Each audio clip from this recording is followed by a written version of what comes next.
This is Kathy from Gadget Stop 321, and in today's video I'm going to be taking a look at Noodler's Golden Brown. I'll be doing writing samples on 52 GSM Tomoe River paper.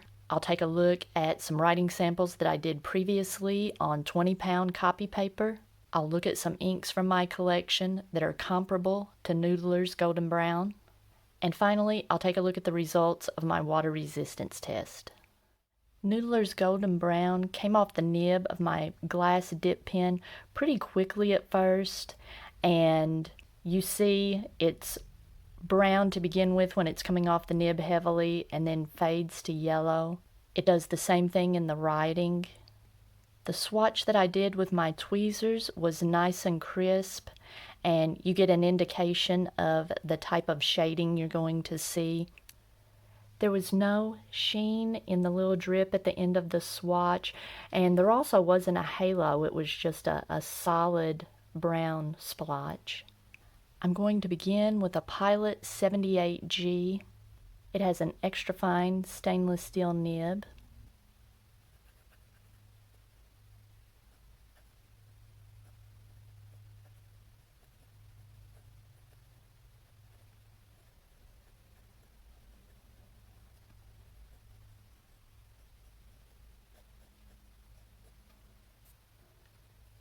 The 78G Extra Fine is nice and legible. It puts down a nice crisp line, but it does feel a little scratchy.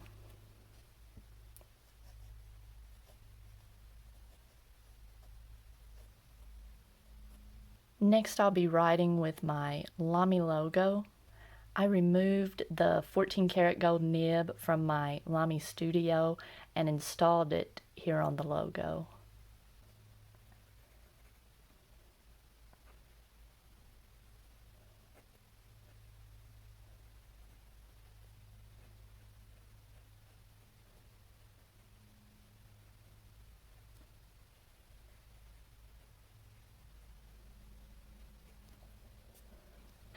This Lamy 14 karat extra fine nib is very smooth. It was very pleasant to write with.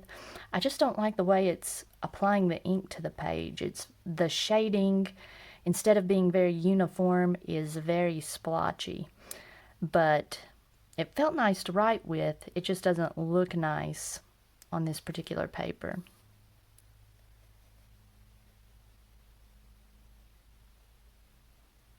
Next, I've got a TWSBI Mini. It has a fine stainless steel nib.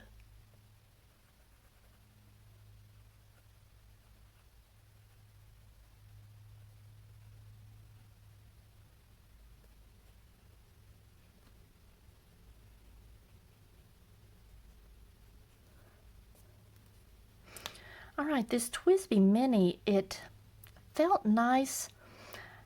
I just can't put my finger on it. Some of the writing samples that I did earlier on other papers felt a little dry. Some of them felt a lot dry, but I don't know, this one doesn't feel as dry as those, and it's putting down more ink than these two. More ink than the Lamy logo, and it felt very smooth and felt nice to write with. This one looks better than the Lamy logo, but there's just something about it.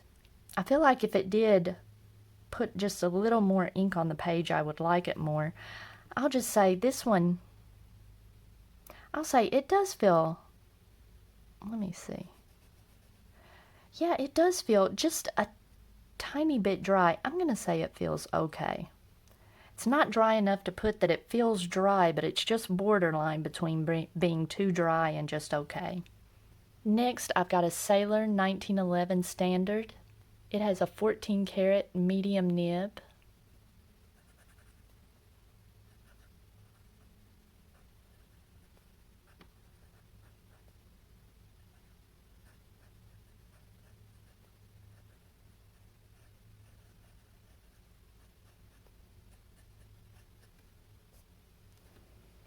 Alright, I was looking forward to trying this pen and ink combination. Just this cream colored off-white Sailor. It's got a vintagey kind of look with the gold hardware with this golden brown ink. I like the way it applies the ink to the page.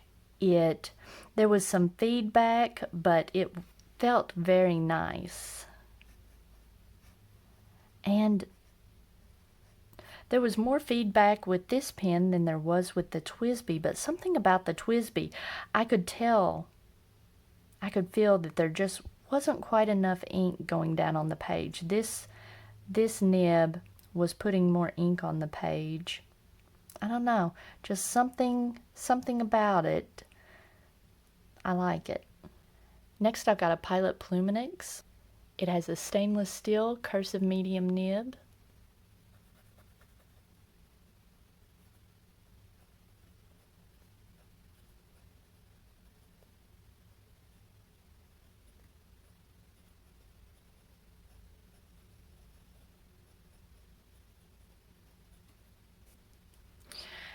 I'm surprised by the ink smear. I thought it was going to be a little bit drier than that.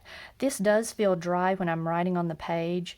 I'm getting some nice shading, but it just feels a little dry, and it makes me feel like I have to write slower. I don't write very fast to begin with. I write pretty slow, so when I have to slow down even slower than that, it holds me up. I'm not fond of that. So this does feel dry.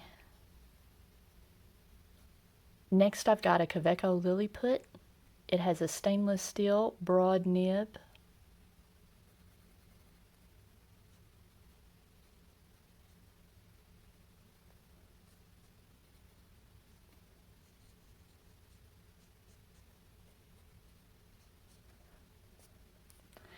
This nib had a similar feeling to the TWSBI.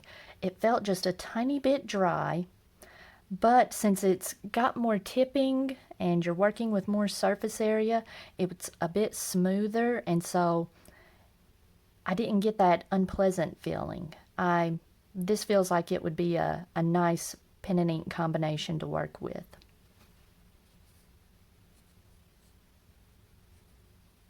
Finally, I've got a Jinhao X750. It has a 1.5 stainless steel nib.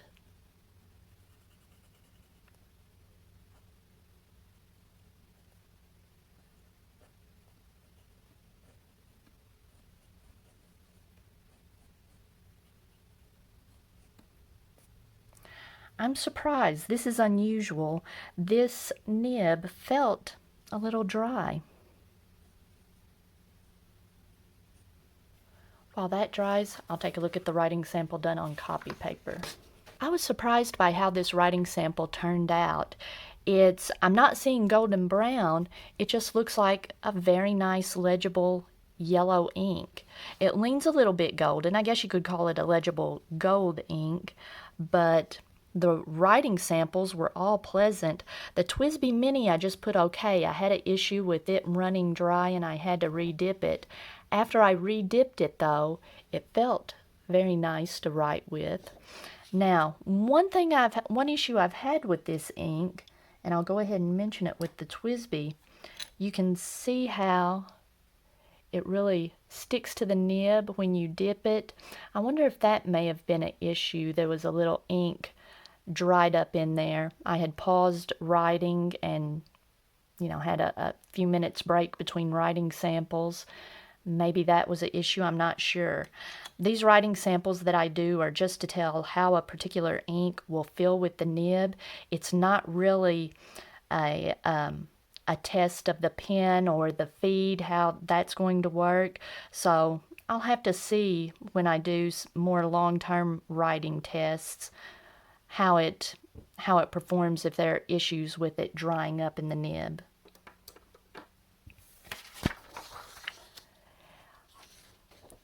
All of the samples bled through to one degree or another, but on 20-pound copy paper, you're not going to be using the back of the page under most circumstances, so it wasn't terrible. Since it's a lighter color ink, it doesn't look like too much of a mess.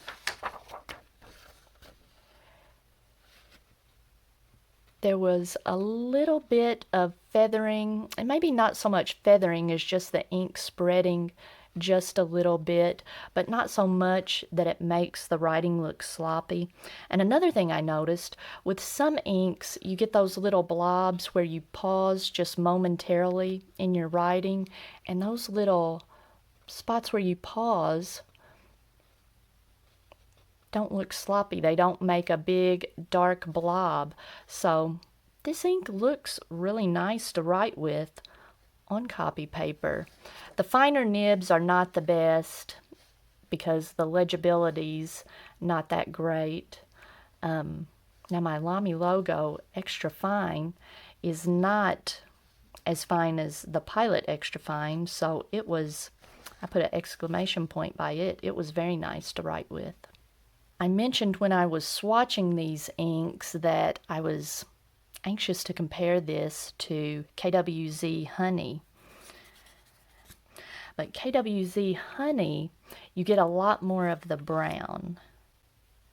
So they are very similar in the swatches, but in the actual writing with a wetter nib, the KWZ Honey is going to look more brown, where the Noodler's Golden Brown looks more golden.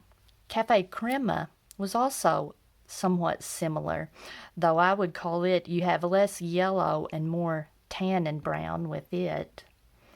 I was also curious to compare this to Apache Sunset. You have a similar type of shading in the writing, but instead of yellow and brown, you're getting like a yellow, kind of a different kind of yellow though, a buttery yellow and orange. The water resistance test for Noodler's Golden Brown really surprised me. The bright yellow just lifted right off when I submerged it in the water, and it looks like a brownish tan or a grayish brown was left behind, even in the extra fine. It's very legible. Now, I'll compare that to my water resistance test for KWZ Honey, and it was not water resistant at all. My writing sample on 52 GSM Tomoe River paper, this is a Hobonichi Techo, the A6 size. And it did bleed through on the little scribble that I did with the glass dip pen. The swatch didn't bleed through, but I do have some paper buckling there. And I wanted to show my little writing sample that I did in the month that I used for my index. The little swatch I did was really heavy because it's a small little swatch, and it took forever. For this entire writing sample, even just the little line I drew, it took a long time for it to dry, and it did bleed through a bit also. And I have a feeling it's because it just sat there wet on the paper for so long.